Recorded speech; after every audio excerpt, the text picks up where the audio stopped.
नमस्कार दोस्तों, मैं एडवोकेट आरडी आपका चैनल पर स्वागत करती हूँ। आई होप आप सब लोग बहुत अच्छे होंगे। दोस्तों, हम अक्सर सीरियल किलर्स की जो है वो स्टोरी सुनते हैं और सीरियल किलर एक पैटर्न में एक से ज़्यादा कत्ल करने वाला इंसान, उसको हम सीरियल किलर बोलते हैं। लेकिन सीरियल किलर मोस्टली ये चीज़ देखी गई है कि उन्होंने मोस्टली बाहर कत्ल किया है और इनमें अगर कैटेगरी देखूं तो मोस्टली मेल ही रहे हैं। लेकिन क्या आपको पता है, एक फीमेल सीरियल किलर और उसने अपने ही घर में तबाही मचाई, अपने ही घर में सीक्वेंस वाइज कत्ल करती चली गई। क्या उसके बारे में आपको पता है? दोस्तों, मैं बात करूं उससे पहले यही कहना चाहूँगी कि रात के 9 बज चुके हैं, वारदात का सिलसिला शुरू हो चुका है। अगर आप इस परिवार में नए हैं या पहली बार वीडियो को वॉच कर रहे हैं तो चैनल को ज़्यादा से ज़्यादा सब्सक्राइब करें और इसके अलावा बेल आइकन ज़रूर प्रेस करें ताकि आपके पास आपके मोबाइल में नोटिफिकेशन ईजिली पहुंच सके जब भी वीडियो अपलोड होता है। और इसके अलावा वारदात के बारे में आपकी कोई भी राय है तो कमेंट या कॉम्प्लीमेंट करके ज़रूर बताएं। चलो दोस्तों, शुरू करते हैं आज की वारदात की। आज की वारदात है केरल की। ये शुरू होती है एक लेडी से। वहाँ पर एक लेडी रहती है जॉली जोसेफ। जॉली जोसेफ जो है उसका एक परिवार है रहता है। 1997 में उसकी शादी होती है रॉय जोसेफ के साथ और उनका अपना ही एक हंसता खेलता परिवार होता है। जॉली जोसेफ, रॉय जोसेफ, उनके 2 बच्चे और इसके अलावा जॉली जोसेफ के सास ससुर, इतने लोगों का परिवार था जो परिवार बहुत आराम से रह रहा होता है। लेकिन उनके घर में एक बार माता है। 2002 की बात आती है। 2002 में जॉली जोसेफ की जो सास है अनम्मा जोसेफ, वो मटन सूप पीती हैं और मटन सूप पीने के बाद उनकी तबीयत बिगड़ने लग जाती है, उनको उल्टियाँ होने लग जाती हैं और वहीं पर ही वो बेहोश होकर गिर पड़ती हैं और उसके बाद उनकी मौत हो जाती है। जॉली जोसेफ उस समय पर घर पे थी और वो चीखें मारकर रोने लग जाती है। सबसे ज़्यादा मातम जो है, सबसे ज़्यादा जो अफसोस है वो जॉली जोसेफ को होता है अपनी मदर इन लॉ के जाने का। और वो बोलती भी है कि वो अपनी सास से सबसे ज़्यादा क्लोज थी और उसकी सास जो है वो छोड़कर चली गई। जब ये लोगों को जो है, लोग इकट्ठा होते हैं, लोगों को नेचुरल डेथ लगती है, लोग जो है वो कंप्लेन भी नहीं करते, ना ही उसका पोस्टमार्टम करवाया जाता है और एक नॉर्मल सा सिम्टम होते हैं कि लगता है कि जैसे उनको हार्ट अटैक आया हो। और उनका जो कि वो क्रिश्चियन थे तो उनके उसमें दफनाने की कस्टम है, तो अनम्मा जोसेफ को दफना दिया जाता है। इसके बाद उनके घर में जो है धीरे धीरे सब लोग नॉर्मल होना शुरू होते हैं और ऐसे कर करके 6 साल गुजर जाते हैं। 2008 आता है। 2008 में जॉली जोसेफ के जो ससुर हैं वो खाना खाते हैं और खाना खाने के बाद उनको अचानक चक्कर आने लग जाते हैं और उनको उल्टियाँ शुरू हो जाती हैं और उल्टियाँ शुरू होने के बाद उनके पेट में दर्द होता है और वो भी इसी तरीके से बेहोश हो जाते हैं। बेहोश हो जाते हैं और उनकी भी मौत हो जाती है। जब उनकी मौत होती है तो वही सिम्टम जिस तरीके से अनम्मा जोसेफ के थे तो वही सिम्टम जॉली जोसेफ के ससुर के भी होते हैं। तो वही सीन लगता है कि हाँ, हो सकता है अपनी पत्नी के गम में वो बर्दाश्त नहीं कर पाए और उनको भी हार्ट अटैक आ गया। इसके बाद जॉली जोसेफ के ससुर को भी दफना दिया जाता है। इत्तेफाक से उस समय भी ससुर के पास जॉली जोसेफ ही थी, घर में और कोई भी नहीं था। दफनाने के बाद जॉली जोसेफ जो है वो फिर एक बार गम में डूब जाती है क्योंकि उसकी पहले सास की डेथ होती है और इसके बाद उसके ससुर की डेथ हो जाती है। तो इस तरीके से उनके घर में जो है एक बार फिर से मातम छा जाता है। समझ नहीं आता कि 2 मौतें इस तरीके से हार्ट अटैक में। इसके बाद धीरे धीरे समय निकलता है और समय निकलने के बाद बात आती है 2011 की। 2011 में जॉली जोसेफ के घर में फिर एक बार मौत होती है और वो मौत किसी और की नहीं, जॉली जोसेफ के पति रॉय जोसेफ की होती है और उनकी संदिग्ध हालत में मौत होती है। रॉय जोसेफ खाना खाते हैं, खाना खाने के बाद वो वॉशरूम में चले जाते हैं और उनकी जो डेड बॉडी है वो वॉशरूम में मिलती है।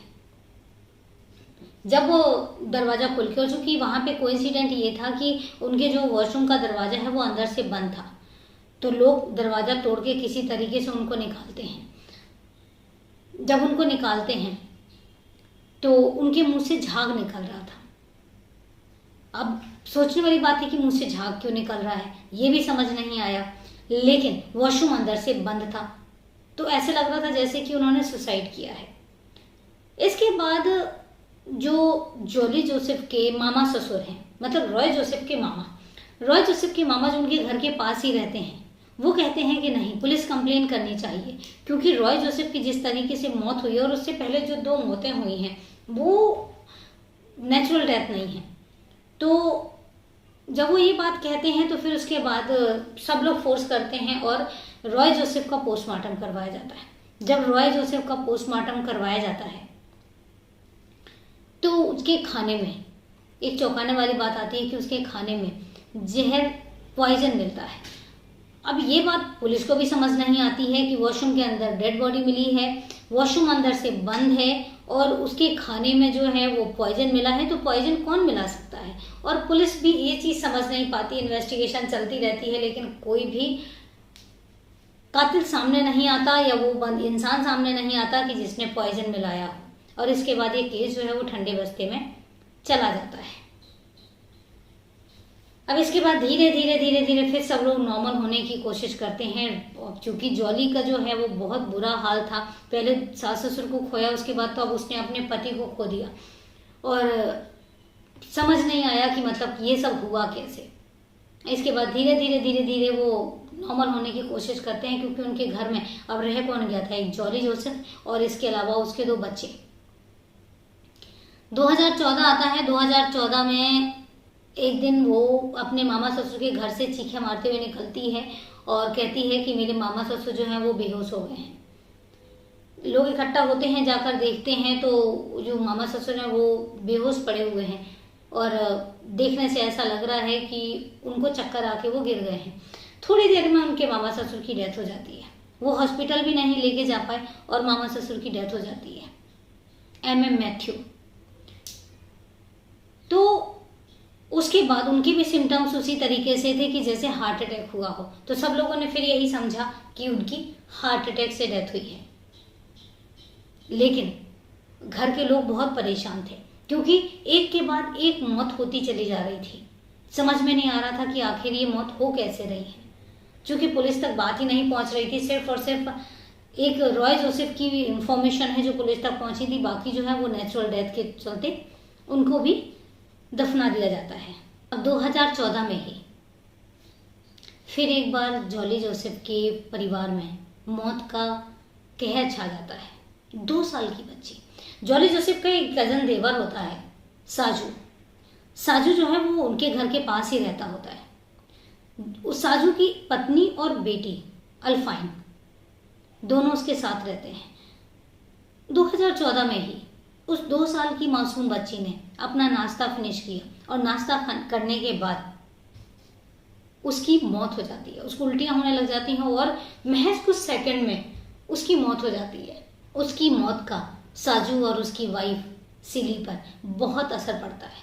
बेचारे वो टूट से जाते हैं, क्योंकि उनकी इकलौती बेटी थी, 2 साल की मासूम। लेकिन समझ नहीं आता कि आखिर इसकी मौत हुई कैसे। फिर वही बात आती है कि पोस्टमार्टम नहीं करवाया जाता और इसके बाद बात फिर वही रफा दफा, मतलब धीरे नॉर्मल हो रहे हैं। और कोइंसिडेंट इस बार फिर वही होता है कि उस बच्ची के पास भी जॉली जोसेफ मौजूद थी जिस समय उस अल्फाइन की मौत हुई। अब इसके बाद फिर धीरे नॉर्मल होने लग जाते हैं और बात आती है 2016 की।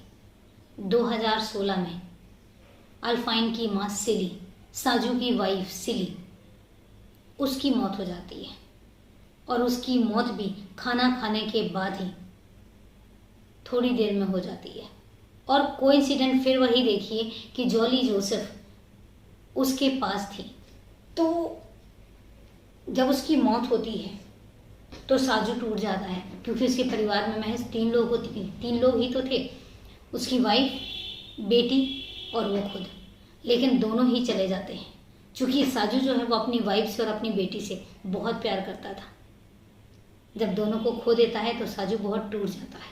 अब इसके बाद जो आसपास लोग थे, सोसाइटी थी वो, चूंकि यहाँ पर जॉली जोसेफ जो है वो भी विडो थी और इधर वो भी, उसका भी परिवार, साजू का परिवार भी तहस नहस हो चुका था। तो इसके बाद लोग कहते हैं कि इन दोनों की शादी करवा दी जाए और जॉली जोसेफ की जो है 2017 में साजू के साथ शादी हो जाती है। अब 2017 में शादी हो जाती है, लेकिन कोई और है जिसको ये बात हजम नहीं हो रही है।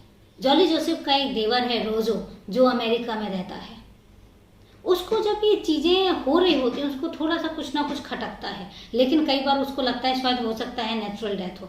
लेकिन जब 2011 की जो रॉय जोसेफ की मौत होती है, उस टाइम पे जो उसके मामा हैं MM मैथ्यू, वो जब डाउट क्रिएट करते हैं तो उसको भी दिमाग में थोड़ा सा आता है। वो इंडिया आता है रोजो और पुलिस कंप्लेन दोबारा से करता है और कहता है कि मेरे घर में जो 6 डेथ हुई हैं, मुझे लग रहा है कि ये जो डेथ है ये नेचुरल डेथ नहीं है, क्योंकि 2011 में मेरे मामा ने ऑलरेडी शक जाहिर किया था, तो मैं चाहता हूँ कि इसकी इन्वेस्टिगेशन हो।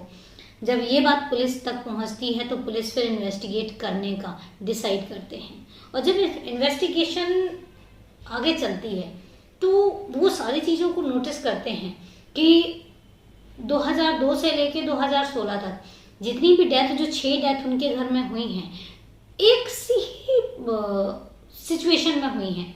खाना खाया, उसके बाद वॉमिटिंग हुई या पेट में दर्द हुआ या बेहोश हुआ और डेथ हो गई। खाना खाया, पेट में दर्द हुआ, वॉमिटिंग हुई और डेथ हो गई। जैसे रॉय जोसेफ की थी, खाना खाया, उसके बाद वॉशरूम में गया, मुंह से झाग निकला और उसकी डेथ हो गई। तो एक चीज और भी, जब लोगों के बयान आए, चाहे वो उनके बच्चों के बयान हो, जॉली जोसेफ के बच्चों के बयान हो, चाहे उधर साजू के बयान हो, तो बयान में भी यही चीज था कि उस टाइम पे मौका वारदात पे मौजूद कौन था। तो हर बार यही आया कि जॉली जोसेफ मौजूद थी। तो जब ये बातें सामने आई तो पुलिस को कुछ अटपटा सा लगा।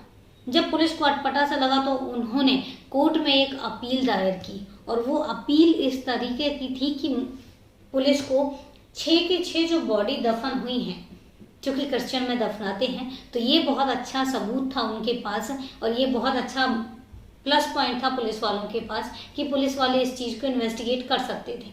उन्होंने एक अपील की और अपील मंजूर कर ली गई कोर्ट से और उसके बाद 6 की 6 लाशें बाहर निकाली गई कब्र से और निकालने के बाद उनका पोस्टमार्टम हुआ और पोस्टमार्टम के बाद जब पोस्टमार्टम की रिपोर्ट आई तो वो चौंका देने वाली थी। 6 की 6 डेड बॉडीज में साइनाइड पॉइजन मिला, अनडाइजेस्टेड फूड मिला। तो जब ये बात सामने आई तो फिर पुलिस वालों के रोंगटे खड़े हो गए और पुलिस वालों ने जब इस सब चीज़ों की डिटेल में इन्वेस्टिगेशन करी कि वहाँ पर कौन मौजूद था और हर बार कौन मौजूद था और हर बार इकलौती सिर्फ जॉली जोसेफ ही मौजूद थी, तो जब ये बात सामने आई तो पुलिस वालों ने देर ना करते हुए जॉली जोसेफ को अरेस्ट किया। जॉली जोसेफ को अरेस्ट किया और बहुत सख्ती से पूछताछ की गई। जब सख्ती से पूछताछ की गई तो फिर जॉली जोसेफ ने अपना जो जुर्म है वो कबूल किया और उसने कबूल किया कि हाँ, 6 की 6 जो डेड बॉडीज हैं और 6 की 6 जो डेथ हैं वो मैंने की हैं, 6 के 6 कत्ल मैंने किए हैं। अब पुलिस चौंक गई कि एक लेडी ने अकेले दम पे 6 के 6 कत्ल कैसे किए और क्यों किए। जब क्यों वाली बात सामने आई तो पता चलता है कि जॉली जोसेफ की जो मदर इन लॉ हैं वो स्कूल से एज ए टीचर रिटायर्ड थी, गवर्नमेंट टीचर रिटायर्ड थी, पेंशन आई थी, लेकिन उनका एक रुतबा था अपना। जॉली जोसेफ जो है वो चाहती थी कि उसका अपना रुतबा हो, उसके पास ढेर सारी धन दौलत हो और वो उस धन दौलत की इकलौती मालकिन हो। तो उसने क्या किया, सबसे पहले अपनी मदर इन लॉ का मर्डर किया। मदर इन लॉ का मर्डर करने के बाद फिर उसको लगा कि अब फादर इन लॉ भी है, उसने उनका भी उसी तरीके से साइनाइड देके मर्डर किया। अब इसके बाद बचता है पति। अब जब ससुर की वो कत्ल कर रही थी उससे पहले उसने एक फर्जी वसीयत बनवाई थी वकील से, जिसमें सारी की सारी प्रॉपर्टीज एसेट थे, उसकी वो इकलौती मालकिन, उसने सारा कुछ अपने नाम किया। इसके बाद अब उसको खटकने लग गया अपना पति और 2011 में उसने अपनी पति का भी कत्ल कर दिया। पति का कत्ल करने के बाद अब उसके दिमाग में एक चीज घर कर गई, वो साजू से शादी करना चाहती थी। और साजू से शादी करने के चक्कर में, क्योंकि साजू जो है वो अपनी फैमिली को बहुत प्यार करता था और ये जॉली जानती थी कि अगर साजू की फैमिली जिंदा है तो वो उसके साथ कभी भी शादी नहीं करेगा, क्योंकि वो अपनी पत्नी और अपनी बेटी को बहुत प्यार करता है। तो इसलिए उसने उस मासूम का कत्ल किया, और मासूम का कत्ल करने से पहले मामा ससुर का कत्ल किया। मामा ससुर का कत्ल करने के पीछे की जो वजह है वो सिर्फ इतनी सी थी, क्योंकि मामा ससुर को डाउट हो गया था और वो बार बार पुलिस इन्वेस्टिगेशन के लिए जोर दे रहे थे। तो सिर्फ इतनी सी बात को लेके कि ये बात ज़्यादा तूल ना पकड़े, उसने अपने मामा ससुर को मारा। और मामा ससुर को मारने के बाद फिर उसने अल्फाइन को, साजू की बेटी को मारा। और साजू की बेटी को मारने के बाद अब बचती है साजू की पत्नी, फिर उसने साजू की पत्नी को मारा। और इसी के बाद 2017 में फिर उसने साजू से शादी की। अब पुलिस वालों को एक चीज़ समझ में नहीं आ रही थी कि जॉली के पास इतना साइनाइड आया कहाँ से और किसने प्रोवाइड किया। तो जब और ज़्यादा इन्वेस्टिगेशन की गई तो पता चला कि जॉली के 3 लोग और भी हैं जो सर्कल में हैं जिन्होंने जॉली की मदद की, जिसमें से एक सुनार था, जो कि सुनार के पास साइनाइड आता है गोल्ड की चीज़ें, गोल्ड की जो आइटम होते हैं उनको बनाने के लिए। जब ये बात पुलिस को पता लगी तो पुलिस ने उस सुनार को अरेस्ट किया। और सुनार को अरेस्ट करने के बाद बाकी जो 2 लोग और थे उनको भी अरेस्ट किया गया। और उनको अरेस्ट करने के बाद केस जो है वो चार्जशीट फाइल करी। चार्जशीट फाइल करने के बाद केस कोर्ट में चला गया। 2019 में जॉली को उम्र कैद की सज़ा सुनाई गई। और उम्र कैद की सज़ा के बाद 2020 में ये केस फिर एक बार सुर्खियों पे आया, क्योंकि जॉली जोसेफ ने जेल के अंदर अपनी कलाई काट ली थी। और कलाई काटने के बाद ये बात जो है वो बहुत ज़्यादा सुर्खियों में आया, बहुत हंगामा हुआ इस पर। लेकिन किसी भी तरीके से जॉली को बचाया गया, आज वो जेल में है। तो दोस्तों ये थी पूरी वारदात कि कैसे उसने अपने ही पूरे घर के 6 लोगों को, कहते हैं हमारे घर का कोई एक इंसान कभी चला जाए तो हमें कितनी तकलीफ होती है, पर बात एक उस इंसान की करिए जो इंसान अपने ही घर के 6 लोगों को मार देता है। और वो इतना नेचुरल ड्रामा करती थी, रोने का, अफसोस करने का, कि कोई उसको जज भी नहीं कर पाया कि इसके अंदर एक शैतान भी छुपा हुआ है। शक्ल से मासूम थी, उसके बाद उसकी एक्टिंग भी इतनी मासूमियत वाली थी, रोना, तकलीफ दिखाना, ये दिखाना कि भाई मैं कितनी क्लोज हूँ सबके साथ में। तो उसको कोई पकड़ भी नहीं पाया कि वो ऐसा जुर्म भी कर सकती है। लेकिन जब उसका असली चेहरा सामने आया तो सब लोग, जिसने भी सुना वो हैरान रह गया कि एक इंसान इतनी हैवानियत भी दिखा सकता है। तो ये थी दोस्तों लेडी सीरियल किलर की कहानी, या कैसे उसने अपने ही घर के 6 लोगों को मौत के घाट उतार दिया। ये थी पूरी वारदात। चलते हैं अब अपने सवाल की तरफ। मैंने आपसे एक सवाल किया था सैटरडे के वीडियो में, father of the nation, Gandhi ji का चश्मा किसने नीलाम करवाया था और किसने खरीदा था?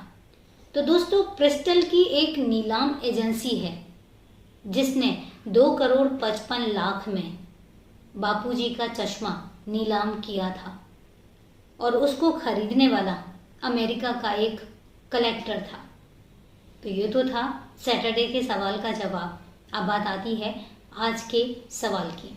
आज का सवाल है सफ़ेद कौवा कहाँ पाया जाता है? देखो हमारे इंडिया में तो जो कौवा है वो काला होता है, लेकिन दोस्तों उसी की प्रजाति है जिसको सफ़ेद कौवा, वो वाइट कलर का होता है।